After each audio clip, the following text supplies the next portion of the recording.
Guys, big breaking news coming out. US masses 10,000 troops near Venezuela. A top admiral resigns. Wow. We're going to see what's going on here, guys. This is a urgent breaking news. Red alert. At the same time, look at this picture here.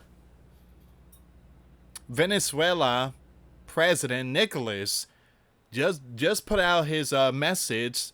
Over 2 million militia ready. And yeah, it's not good. Elderlies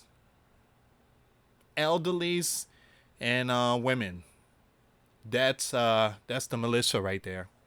We're going to get to all this news here, guys. Before I start, for those of you that want to send us letters, a prayer request, you can send it to me, US Santiago, or my wife, Jessica Santiago, at 3432 US Highway 19, number 2, Holiday, Florida, 34691. And for those of you that want to contribute to the channel, we do have the Cash App link and the PayPal link in the comments box and also the description box. Thank you again for your support. Your support is what keeps us on air. This is absolutely crazy. You seen that picture? Elderlies. I mean, they had to be in their 70s. So Nicholas, he's I got millions of militias. He's 70 years old. And some of those equipments are bigger than them. So there's over 10,000 troops out there near Venezuela. It's not 3,000, ladies and gentlemen. It's more than 10,000. All right. So a top admiral resigns. So let's see what's going on here. So are we going to invade? That's the question mark. We are certainly looking at land, said the U.S. president. Give me a second here. Let me just fix this really quick so you guys have a better view. There we go.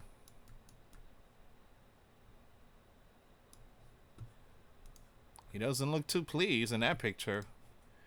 It says here, head of the U.S. Military Southern Command resigns.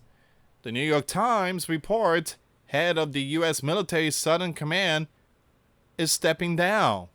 The officer, Admiral Alvin, is leaving his job as head of the U.S. Southern Command, which oversees all operations in Central and South America, even as the Pentagon has rapidly built up some 10,000 forces in the region in what it says is a major counter-drug and counter-T mission. Whoa. What are your thoughts on this, guys? Leave comments down below.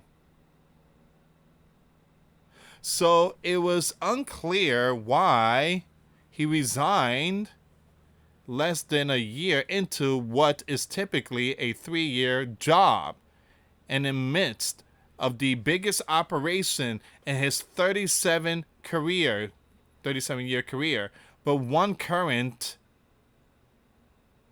and one former U.S. official, both of whom spoke on the conditions of anonymity to discuss personal matters, said that the Admiral, Mr. Hosley, had raised concerns about the mission and the strike on the alleged boats.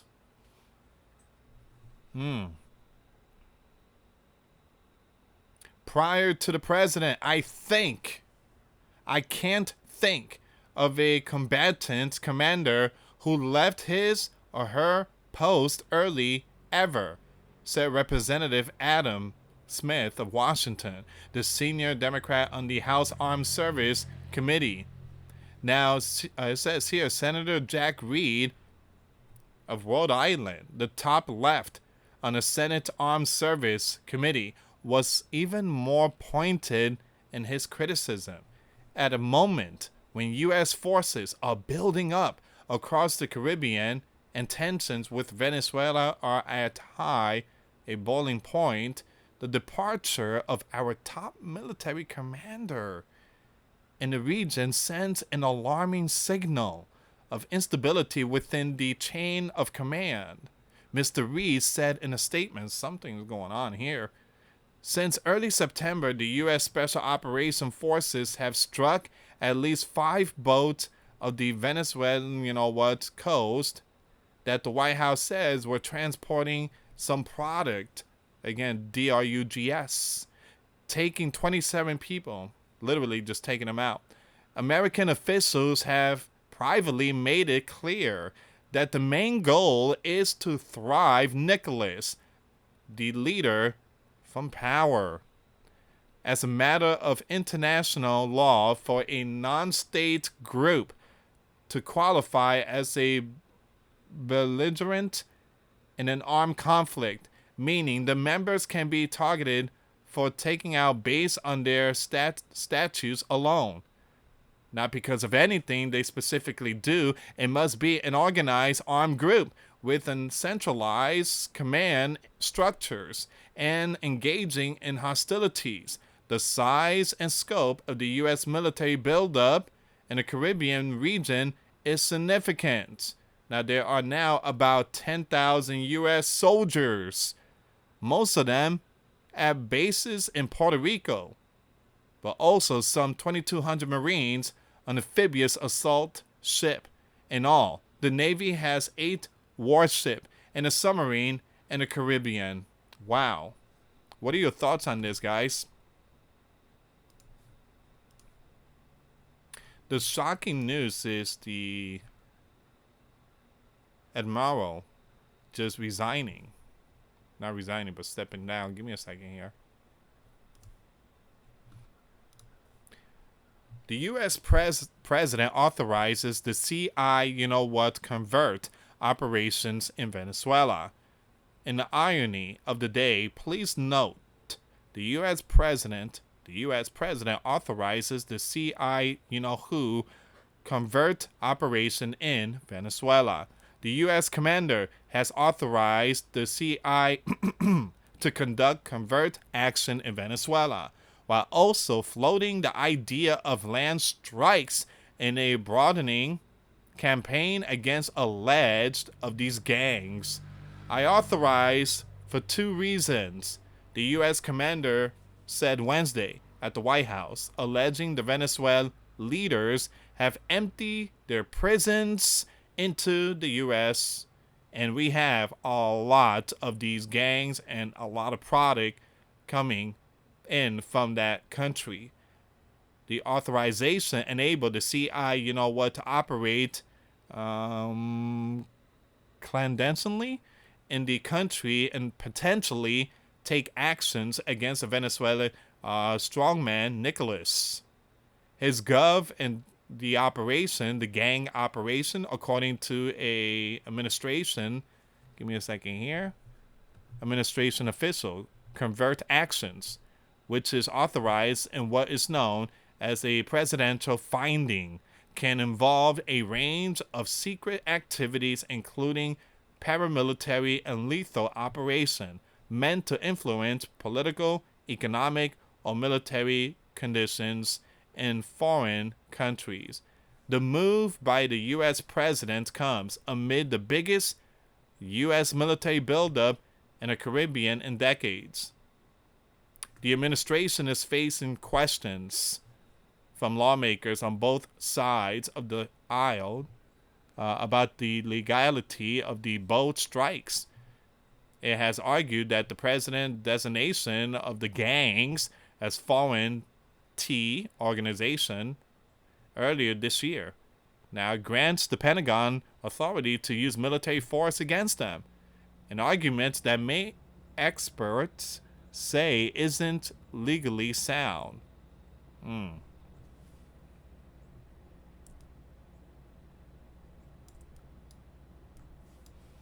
Covert operation. It says here, am I the only one who finds it amusing that we are announcing covert operations?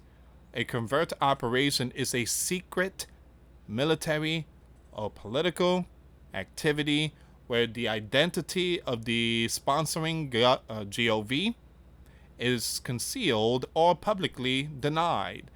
Unlike a clandestine operation which emphasizes concealing the actions itself. A covert operation primarily aims to give me a second here, guys. Obscure its source. Totally apologize. These words are really small. U.S. military looms offshore. Once again, the Wall Street Journal reports the Venezuelan mobilization troops and militia as U.S. military looms offshore. Venezuela is moving troops into position on the Caribbean coast and mobilizing what Nicholas asserts is a 1 million strong militia. But he say more than 2 million. If you see the militias, the picture I just showed you, very sad. Very, very, very sad. So it says here, the strongman regime has cranked up its machine on state television, radio, and social media. Announcements or announcers are telling Venezuelans that the U.S. is a NAZI, like states that wants to dig its claw into the country oil wealth, but that the Venezuelan military, the National Bolivian Armed Forces, are positioning to repel any invasion. The regime aggressive posturing obscured the vulnerability of its armed forces against the world's most powerful military. Experts, give me a second here, we're going to jump with the next one here. Experts say the U.S. buildup isn't enough to support an invasion of Venezuela, but will be sufficient to support sustained strike on boats allegedly carrying some product to the U.S. or the bombing of targets in Venezuela's soil, as the U.S. commander has warned. So what's being deployed? Well, look at this here. Guided missile destroyers, F-35B jets, fighters, MQ-9 Reaper drones, special operations ship, 8 Navy warship, an attack submarine, P-8 Poseidon spy planes, Army's secretive 116th Special Operation Aviation Regiment, the Night Stalkers, B-52 bombers, 10,000 troops. Man, that's a lot of stuff out there. But deployment bullet point compiled from the preceding talks. Is that enough? The U.S. president said Wednesday that strike could take place unsuspected these gangs on Venezuelan soil. Imminent.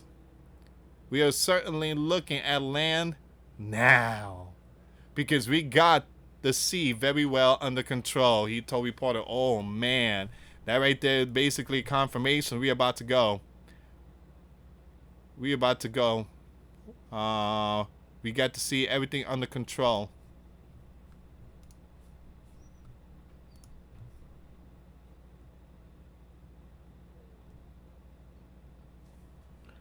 Give me a second here, guys. So, the U.S. commander on Afghan. In September 2017, the U.S. commander administration began deploying more than 3,000 additional troops to Afghan, bringing the total number of U.S. forces in Afghan to more than 14,000. Joe finally ended the nonsense after the U.S. commander promised to end and failed. Now, Joe made a big mess of the exit, but at least he got us out after the U.S. commander failed to deliver. But now what? Well, please note, the U.S. commander suggests U.S. troops could return to Afghan base over China concerns. The U.S. commander on Thursday suggested that he is working to reestablish a U.S. presence at Bagram Air Base in Afghan, 4 years after America's chaotic withdrawal from the country left the base in the Taliban, hands. The U.S. commander floated the idea during a press conference with the Prime Minister, British Prime Minister Starmer, as he wrapped up a state visit to the U.K. and tied it to the need for the U.S. to counter its top rival, China. We are trying to get it back, the U.S. commander said of the base in an aside to a question about ending the bear invasion of Ukraine. We were going to leave Afghan, but we we're going to leave it with strength and dignity. So more involvement in Afghan is madness. And yet another change operation is taking place in Venezuela. This one is a covert secret we never learn. Alright, so what are your thoughts on this story here, guys? Once again, we are definitely seeing some stuff here. There's going to be a lot of things that's going to happen in the Caribbean. I do believe one day there's going to be a big breaking news. Big breaking news. Now, if the sleeping giants strike Venezuela, they're going to hit the headquarters where the gangs do the product. There's a possibility. Alright, so I would keep it updated with all these nation against nation and kingdom against kingdom. Right now, we are definitely seeing a lot of it. And 10,000 troops, that's a lot. B-52s, there's like 2 of them out there. 8 warships, a nuclear submarine. I do believe something big is going to hit the fan pretty soon. Thank you so much for watching, guys. Till next time later. Peace.